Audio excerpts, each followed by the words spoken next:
You ask Tiger to solve. This deals with linear equations with one unknown. The final result is t equals -1/3. Let's solve it step by step.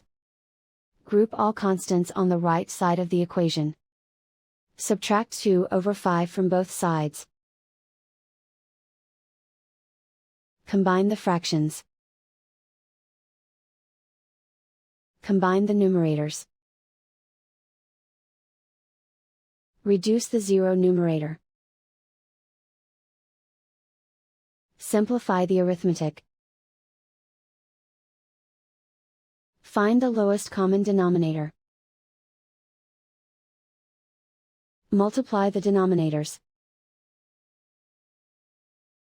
Multiply the numerators. Combine the fractions. Combine the numerators. Isolate the t. Multiply both sides by inverse fraction 5/-4. Move the negative sign from the denominator to the numerator. Group like terms. Multiply the coefficients. Simplify the arithmetic.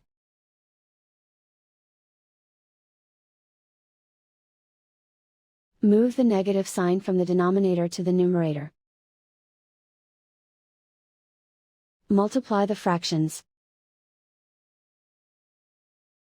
Find the greatest common factor of the numerator and denominator. Factor out and cancel the greatest common factor. And so the final result is t equals -1/3.